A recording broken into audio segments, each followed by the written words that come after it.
All right, let's get right into this one. We're breaking down a story that kicks off on a totally normal, cold night and just spirals into something you won't forget.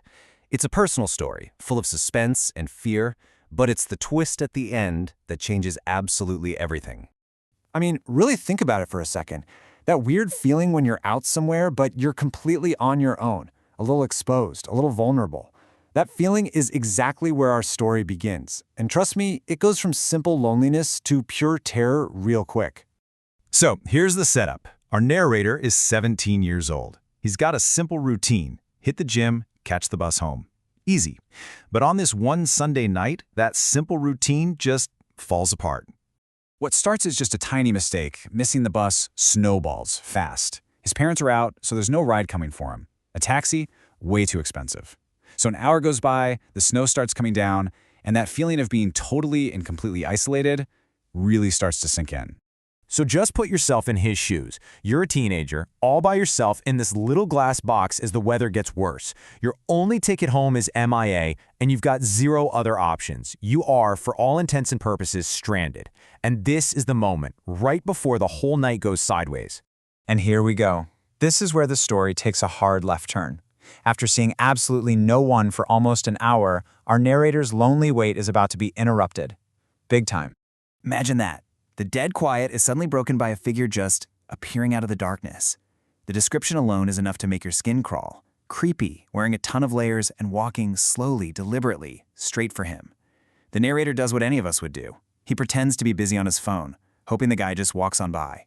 The man sits down at the other end of the shelter and asks a totally normal question. But his vibe is anything but normal. The narrator answers him, and the guy just stares for a few seconds before he starts mumbling to himself. That feeling that something is really wrong with the situation starts getting a lot stronger. And it wasn't one sudden move, It was this slow, methodical creep. First, he just kind of shifts a little closer. Then a few minutes go by, and our narrator literally hears the sound of the guy sliding along the bench closer and closer until he's right up next to him. Finally, the narrator has to say something. He asks, "You okay there?" And that's when the man, who has these weird glossy eyes, lifts his arm and lunges. Pure instinct kicks in. The narrator snags his bag and just bolts into the snow as the man stumbles and falls.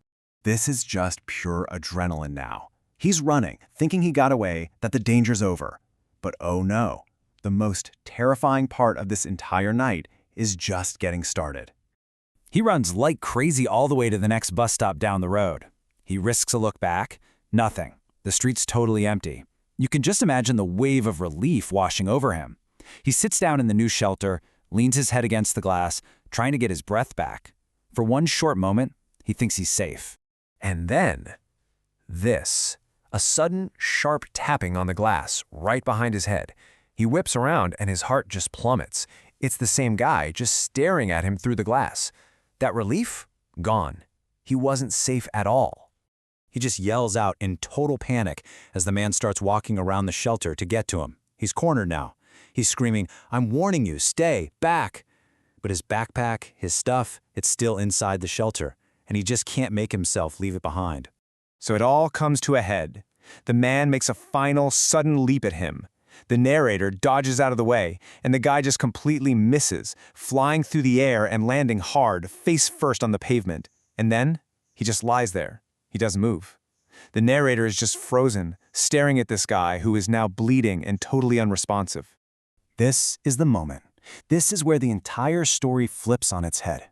The police and an ambulance show up, and the narrative goes from being a straight-up horror story to something way more complicated and heartbreaking. So, as the authorities start figuring things out, the pieces start falling into place. They tell the narrator the man wasn't drunk, he was on some really strong prescription medication. And then, they find it. The one thing that explains everything. A photo in his wallet of him and his son. A son who is the spitting image of our 17-year-old narrator. And there it is, the heart of this whole tragedy. You've got this father who, as it turns out, had lost his son in a nasty custody battle and had just gone off the rails. And then you have a random teenager who just happened to have the same face. Two totally separate, tragic stories that crashed into each other in the worst way possible. And with that one piece of information, everything is reframed. The mumbling, the staring, the clumsy lunges. It wasn't some predator. It was a heartbroken dad, completely disoriented by his medication, who genuinely, truly believed he had just found his long-lost son at a bus stop. The man was taken to get help, and the narrator never laid eyes on him again. But the impact of that night, it was deep and it was permanent. He got his driver's license not long after, and he has never, not once, taken a bus again. The trauma of that one night completely changed that part of his life. And that leaves us with this final thought, doesn't it? For almost this entire story, we had a very clear villain and a very clear victim. But with one piece of information, one photograph, those lines don't just blur, they disappear completely. It really makes you ask, what happens to a horror story when you suddenly and tragically understand the monster?